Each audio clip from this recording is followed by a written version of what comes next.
নমস্কার, সবাই কেমন আছেন? আশা করছি সবাই ভালো আছেন। আমি তোয়া চলে এলাম আপনাদের সাথে নতুন একটা ভিডিও নিয়ে।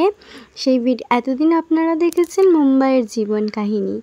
আজকে এবার থেকে আপনারা দেখবেন আমার সাথে নতুন ধরনের আর একটা অধ্যায়, সেটা হচ্ছে কেরালার লাইফস্টাইল। তো চলো শুরু করা যাক। আজকে আমরা বেরিয়ে গেছি নতুন একটা জায়গায় ঘুরতে। সেই জায়গার নাম হচ্ছে চেরাই বিচ। এসে একটা নতুন জায়গাতে মন বসাতে খুবই কষ্টকর হচ্ছিল, তো আস্তে আস্তে মন এখন বসছে। তো যাই হোক, এতদিন খুচখাচ ছোটোখাটো অনেক জায়গায় ঘোরা হয়েছে, কিন্তু তোমাদের সাথে সেটা শেয়ার করা হয়নি বা তোমাদেরকেও নিয়ে যাওয়া হয়নি। তো চলো, ভাবলাম আজকে একটু তোমাদেরকে নিয়ে যাই, আমিও যাই চেরাই বিচে। তো চলো দেখা যাক চেরাই বিচ কী করে যেতে হয়। প্রথমেই বলে রাখি, চেরাই বিচ যাওয়ার দুটো রাস্তা আছে। একটা তুমি বোটে করে যেতে পারো, আর একটা গাড়ি নিয়ে ব্রিজের ওপর দিয়েও যেতে পারো। তো যাই হোক, বোটে করে তুমি গাড়ি নিয়েও যেতে পারবে, আর এমনি রোডে ব্রিজের ওপর দিয়েও যেতে পারবে। আর বোটে করে গেলে ব্রিজ ক্রস করতে হবে না, এখানে জলটা ক্রস করতে হবে। তো চলো দেখা যাক বোটে করে গেলে কেমন কি এনজয় হয়। তো আমার তো বেশ ভালোই লাগলো, তোমাদের কেমন লাগলো একটু বলো। চলো যেতে যেতে চারিপাশটা একবার আমিও দেখে নিচ্ছি। সবসময় আসা হয় এই রোডটাতে, কিন্তু এই কাছে যে বিচটা আছে প্রায়ই আসি, কিন্তু রাতের বেলার দিকে আসি, তো সেই মতো ভিডিও করা হয় না। তো এই বেলায় যখন দুপুর বেরিয়েছি, তো চলো একটু ভিডিওটাও করি আর দেখাও হোক চারিপাশটা তোমাদের সাথে, আমিও দেখছি। তো আমার তো বেশ ভালোই লাগলো। আস্তে আস্তে আমরা বোটের উদ্দেশ্যে বেরোচ্ছি। তবে হ্যাঁ বন্ধুরা, যা জিজ্ঞেস করো কমেন্ট বক্সে, কিন্তু কি লেখা আছে সেটা জিজ্ঞেস করো না, ঠিক আছে? কারণ নতুন এসেছি, তো মালয়ালম ভাষাটা বুঝতে খুবই কষ্টকর হচ্ছে। যাই হোক, ইংলিশে যদি লেখা থাকে সেটা বলে দিতে পারবো, কিন্তু মালয়ালম ভাষাটা এখন একদমই রপ্ত করা হয়নি। আস্তে আস্তে রপ্ত করে নেব, কিন্তু এখন একদমই জিজ্ঞেস করো না যেটা ওটা কী লেখা আছে ওই বোর্ডে, এখন কিন্তু বলতে পারবো না। তোমাদের সাথে গল্প করতে করতে আস্তে আস্তে আমরা বোটের উদ্দেশ্যেও চলে আসলাম। এখানে লাইন দিয়ে চাপতে হবে, লাইন বাই লাইন গাড়ি আছে। আগে 4 চাকাগুলো চাপবে, তারপর 2 চাকাগুলো। হ্যাঁ, চাপার আগে কিন্তু টিকিটটা কাটতে ভুলে যেও না। 10 টাকা করে টিকিট, যেতে 10 টাকা, আসার সময় 10 টাকা। এপার থেকে 10 টাকা কাটতে হবে, ওই পার থেকে 10 টাকা দিয়ে কাটতে হবে। আমরা তো গাড়ি নিয়ে চেপেও গেছি, তো বোটও আমাদের ছেড়ে দিয়েছে। এবার আমাদের গন্তব্যস্থলে নামিয়েও দেবে। বেশিক্ষণ সময় লাগে না, ওই ধরো 15 মিনিটের মধ্যে নামিয়েও দেবে। এপার আর ওই পার বেশিটুকুর ফারাক নেই, মাত্র একটুকু ফারাক। বোটে চেপে আর কি কাজ, একটু চারিপাশটা ভিডিও করে দেখা, তোমাদেরকেও দেখানোর সাথে আমিও একটু দেখলাম। এতদিন তো মুম্বাই দেখেছি, কেরালায় একটু দেখি কেমন লাগছে। তবে হ্যাঁ, জলটা কিন্তু দারুণ লাগছে, একদম পরিষ্কার জলটা, খুব ভাল লাগছে। চারিপাশটাও খুব সুন্দর লাগছে।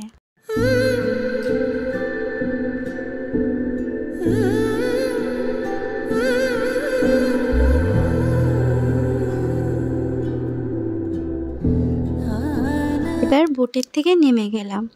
এবার নিজেদের গন্তব্যস্থলে যেতে হবে, চেরাই বিচে। তবে হ্যাঁ, অনেকটাই দূর, অনেকটাই টাইম লেগেছিল। তো যাই হোক, ভালো জিনিস দেখতে হলে তো একটু একটু তো সময় লাগবেই। তো যাই হোক, জায়গাটাও খুব সুন্দর। আস্তে আস্তে রাস্তায় তো এগোচ্ছি, চারিপাশটা একটু ভিডিও করছি। আমাদের প্রথমেই বললাম, কষ্টের ফল ভালোই হয়। অনেকটা দূর হলে কি হবে, জায়গাটাতে এসে বিশ্বাস করো বন্ধুরা, মনটা আমার শান্ত হয়ে গেল। এত সুন্দর চারিপাশটা, মনে হচ্ছে ওইখানেই ঘর করে থেকে যাই। খুব সুন্দর লাগছিল, আমার তো বেশ লেগেছে। তোমাদের কেমন লেগেছে কমেন্ট করে জানিও কিন্তু। তোমরা তো দেখলেই গাড়িটা একটু এগিয়েই আটকে দিল, কেন না ওখানে নাকি শুটিং হচ্ছে। হয়তো কোনো অ্যাডের শুটিং হবে, বা জানি না ঠিক, কোনো সিনেমা সিরিয়ালেরও হতে পারে। তো যাই হোক, একটুখানি আমরাও দাঁড়িয়ে পড়লাম, তারপর আবার ছেড়ে দিয়েছে। তো দেখো চারিপাশটা দেখছি আর মনটা মুগ্ধ হয়ে যাচ্ছে। যাই হোক, আমি তো কথা হারিয়েই ফেলছি জায়গাটা দেখতে দেখতে। তোমাদের কেমন লাগছে কমেন্ট করে প্লিজ জানিও। তোমাদের জন্যই তো বেরোনো, তোমাদেরকেও দেখানো, আমারও একটু দেখা।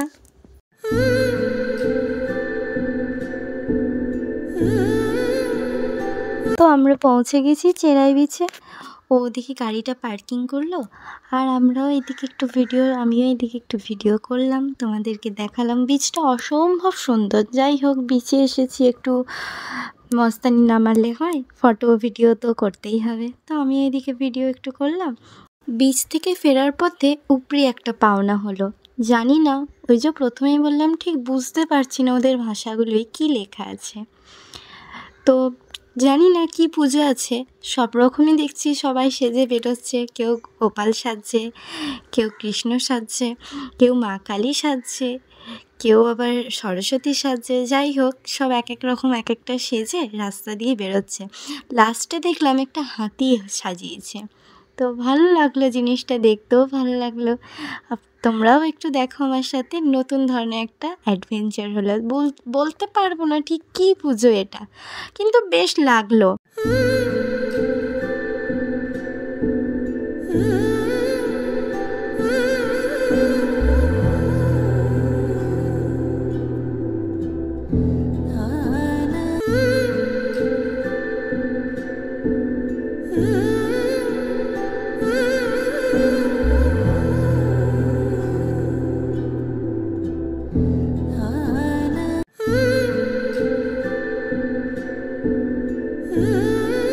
তো চলো, ভিডিওটা শেষ করছি এখানেই। সবাই ভালো থাকবেন, দেখা হবে অন্য কোনো একটা ভিডিওয়ে।